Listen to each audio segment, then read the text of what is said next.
जय माता की। देवी कवच। ओम। इस श्री चंडी कवच के ब्रह्मा ऋषि अनुष्टुप छंद चामुंडा देवता अंगन्यास में कही गई माताएं बीज दिग्बंध देवता तत्व हैं। श्री जगदम्बा की प्रीति के लिए सप्तशती के पाठांगभूत जप में इसका विनियोग किया जाता है। ओम चंडिका देवी को नमस्कार है। मार्कंडे जी ने कहा, पितामह, जो इस संसार में परम गोपनीय तथा मनुष्यों की सब प्रकार से रक्षा करने वाला है और जो अब तक आपने दूसरे किसी के सामने प्रकट नहीं किया हो, ऐसा कोई साधन मुझे बताइए। ब्रह्मा जी बोले, ब्राह्मण, ऐसा साधन तो एक देवी का कवच ही है, जो गोपनीय से भी परम गोपनीय, पवित्र तथा संपूर्ण प्राणियों का उपकार करने वाला है। महामुनि, उसे श्रवण करो। देवी की 9 मूर्तियां हैं, जिन्हें नव दुर्गा कहते हैं। उनके पृथक पृथक नाम बतलाए जाते हैं। प्रथम नाम शैलपुत्री है, दूसरी मूर्ति का नाम ब्रह्मचारिणी है, तीसरा स्वरूप चंद्रघंटा के नाम से प्रसिद्ध है और चौथी मूर्ति कूष्मांडा है। पांचवी दुर्गा का नाम स्कंद माता है। देवी के छठे रूप को कात्यायनी कहते हैं। सातवां कालरात्रि और आठवां स्वरूप महागौरी के नाम से प्रसिद्ध है। नवी दुर्गा का नाम सिद्धिदात्री है।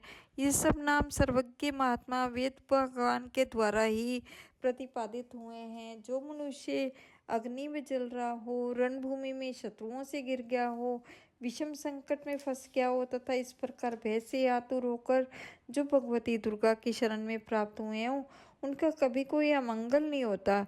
युद्ध के समय संकट में पड़ने पर भी उनके ऊपर कोई विपत्ति दिखाई नहीं देती। उन्हें शोक, दुख और भय की प्राप्ति नहीं होती। जिन्होंने भक्ति पूर्वक देवी का स्मरण किया है, उनका निश्चय ही अभ्युदय होता है। देवेश्वरी, जो तुम्हारा चिंतन करते हैं, उनकी तुम निस्संदेह रक्षा करती हो। चामुंडा देवी प्रेत पर आरूढ़ होती है।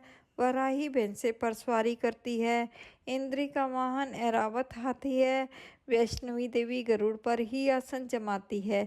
महेश्वरी वृषभ पर आरूढ़ होती है। कुमारी का वाहन मयूर है। भगवान विष्णु की प्रियतमा लक्ष्मी देवी कमल के आसन पर विराजमान हैं और हाथों में कमल धारण किए हुए हैं। वृषभ पर आरूढ़ ईश्वरी देवी ने श्वेत रूप धारण कर रखा है। ब्राह्मी देवी हंस पर बैठी हुई है और सब प्रकार के आभूषणों से विभूषित है। इस प्रकार ये सभी माताएं सब प्रकार की योग शक्तियों से संपन्न है। इनके सिवा और भी बहुत सी देवियां हैं, जो अनेक प्रकार के आभूषणों की शोभा से युक्त तथा नाना प्रकार के रत्नों से सुशोभित हैं। ये संपूर्ण देवियां क्रोध में भरी हुई हैं और भक्तों की रक्षा के लिए रथ पर बैठी दिखाई देती हैं।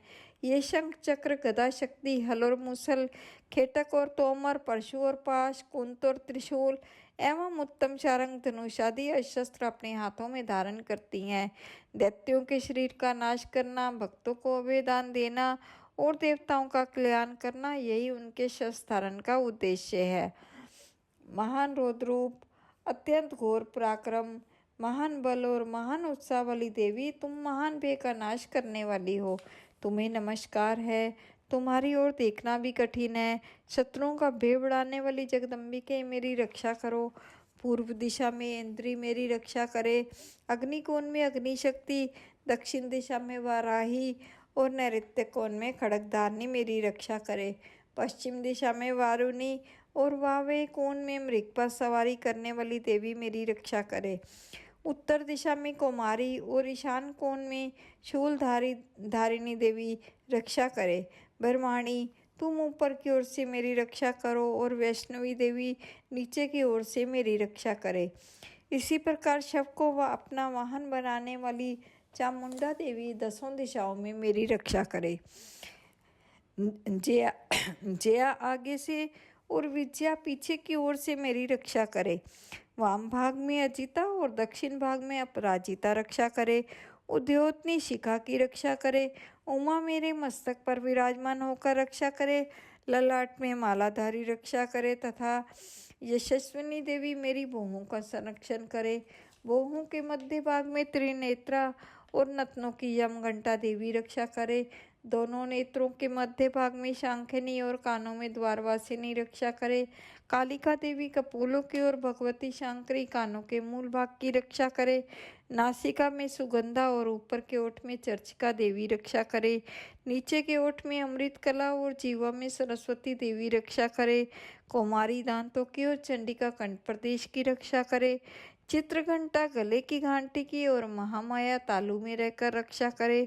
कामाक्षी ठोड़ी की और सर्वमंगला मेरी वाणी की रक्षा करे। भद्रकाली ग्रीवा में और धनुधरी पृष्ठवंश में रहकर रक्षा करे। कंठ के बाहरी भाग में नीलग्रीवा और कंठ की नली में नलकुबरी रक्षा करे। दोनों कंधों में खड़गनी और मेरी दोनों भुजाओं की वज्रधारणी रक्षा करे। दोनों हाथों में दंडिनी और उंगलियों में अंबिका रक्षा करे। शूलेश्वरी नखों की रक्षा करे। कूलेश्वरी कुक्षी में रहकर रक्षा करे। महादेवी दोनों स्तनों की और शोक विनाशिनी देवी मन की रक्षा करे। ललिता देवी हृदय में और शूलधारणी उदर में रहकर रक्षा करे। नाभि में कामिनी और गुहा भाग में गुमेश्वरी रक्षा करे। पूतना और कामिका लिंग की और महिष वाहिनी गुदा की रक्षा करे। भगवती कटी भाग में और विंध्यवासिनी घुटनों की रक्षा करे। संपूर्ण कामनाओं को देने वाली महाबला देवी दोनों पिंडलियों की रक्षा करे। नारसिंगी दोनों घुटियों की और तीसरी देवी दोनों चरणों के पृष्ठभाग की रक्षा करे। श्री देवी पैरों की उंगलियों में और तलवासिनी पैरों के तलुओं में रहकर रक्षा करे। अपनी दाढ़ों के कारण भयंकर दिखाई देने वाली दृष्टा कराली देवी नखों की और उधर किशनी देवी केशों की रक्षा करे। रोमावलियों के छिद्रों में कुबेरी और त्वचा की बागेश्वरी देवी रक्षा करे। पार्वती देवी रक्त मज्जा वसा मांस हड्डी और मेद की रक्षा करे। आंतों की कालरात्रि और पित्त की मुक्तेश्वरी रक्षा करे। मूलाधार आदि कमल कोशों में पद्मावती देवी और कफ में चूड़ामणि देवी स्थित होकर रक्षा करे। नख के तेज की ज्वालामुखी रक्षा करे। जिसका किसी भी अर्थ से भेदन नहीं हो सकता वह अभेद्या देवी शरीर की समस्त संधियों में रहकर मेरी रक्षा करे। ब्रह्माणी आप मेरे वीरे की रक्षा करे। छत्रेश्वरी छाया की और धर्मधारिणी देवी मेरे अहंकार मन और बुद्धि की रक्षा करे। हाथ में वज्र धारण करने वाली वज्रस्ता देवी मेरे प्राण अपान व्यान उदान और समान वायु की रक्षा करे। कल्याण से शोभित होने वाली भगवती कल्याण शोभना मेरे प्राण की रक्षा करे। रस रूप गंध शब्द और स्पर्श इन विषयों का अनुभव करते समय योगिनी देवी रक्षा करे तथा सत्वगुण रजोगुण और तमोगुण की रक्षा सदा नारायणी देवी करे। वराही आयु की रक्षा करे। वैष्णवी धर्म की रक्षा करे तथा चकरनी देवी यश कीर्ति लक्ष्मी धन और विद्या की रक्षा करे। इंद्राणी आप मेरे गोत्र की रक्षा करे। चंडिके तुम मेरे पशुओं की रक्षा करो। महालक्ष्मी पुत्रों की रक्षा करे और भैरवी पत्नी की रक्षा करे। मेरे पथ की सुपथा और मार्ग की क्षेमकरी रक्षा करे। राजा के दरबार में महालक्ष्मी रक्षा करे तथा सब और व्याप्त रहने वाली विद्या देवी संपूर्ण भयों से मेरी रक्षा करे। देवी जो स्थान कवच में नहीं कहा गया देव रक्षा से रहित है वे सब तुम्हारे द्वारा सुरक्षित हो क्योंकि तुम विजयशालिनी और पापनाशिनी हो। यदि अपने शरीर का भला चाहे तो मनुष्य बिना कवच के कहीं एक पग भी ना जाए। कवच का पाठ करके ही यात्रा करे। कवच के द्वारा सब ओर से सुरक्षित मनुष्य जहाँ जहाँ भी जाता है वहाँ वहाँ उसे धन लाभ होता है तथा संपूर्ण कामनाओं की सिद्धि करने वाली विजय की प्राप्ति होती है। वह जिस अभीष्ट वस्तु का चिंतन करता है उसको निश्चय ही प्राप्त कर लेता है। वह पुरुष इस पृथ्वी पर तुलना रहित महान ऐश्वर्य का भागी होता है। कवच से सुरक्षित मनुष्य निर्भय हो जाता है। युद्ध में उसकी पराजय नहीं होती तथा वह तीनों लोकों में पूजनीय होता है। देवी का यह कवच देवताओं के लिए भी दुर्लभ है। जो प्रतिदिन नियम पूर्वक तीनों संध्याओं के समय श्रद्धा के साथ इसका पाठ करता है उसे देवी कला प्राप्त होती है तथा वे तीनों लोकों में कहीं भी पराजित नहीं होता। इतना ही नहीं वह अपमृत्यु से रहित हो 100 से भी अधिक वर्षों तक जीवित रहता है। मकड़ी चेचक और कोढ़ आदि उसकी संपूर्ण व्याधियां नष्ट हो जाती हैं। कनेर भांग अफीम धतूरे आदि का स्थावर विष सांप और बिच्छू आदि के काटने से चढ़ा हुआ जंगम विष तथा ईफेन और तेल के संयोग से आदि से बनने वाला कृत्रिम विष ये सभी प्रकार के विष दूर हो जाते हैं। उनका कोई असर नहीं होता। इस पृथ्वी पर मारण मोहन आदि जितने अभिचारिक प्रयोग होते हैं तथा इस प्रकार के जितने मंत्र यंत्र होते हैं वे सब इस कवच को हृदय में धारण कर लेने पर उस मनुष्य को देखते ही नष्ट हो जाते हैं। ये ही नहीं, पृथ्वी पर विचरने वाले ग्राम देवता, आकाशचारी देव विशेष, जल के संबंध से प्रकट होने वाले गण, उपदेश मास से सिद्ध होने वाले निम्न कोटि के देवता, अपने जन्म के साथ प्रकट होने वाले देवता, कुल देवता, माला, डाकिनी, शाकिनी, अंतरिक्ष में विचरने वाली अत्यंत बलवती भयानक डाकिनियाँ, ग्रह, भूत, पिशाच, यक्ष, गंधर्व, राक्षस, ब्रह्म राक्षस, बेताल, कूष्मांड और भैरव आदि अनिष्टकारक देवता भी हृदय में कवच धारण किए रहने पर उस मनुष्य को देखते ही भाग जाते हैं। कवचधारी पुरुष को राजा से सम्मान वृद्धि प्राप्त होती है।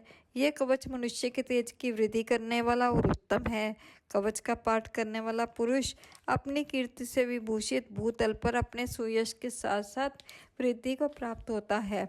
जो पहले कवच का पाठ करके उसके बाद सप्तशती चंडी का पाठ करता है, उसकी जब तक वन, पर्वत और काननों सहित यह पृथ्वी टिकी रहती है तब तक यहाँ पुत्र, पौत्र आदि संतान परंपरा बनी रहती है।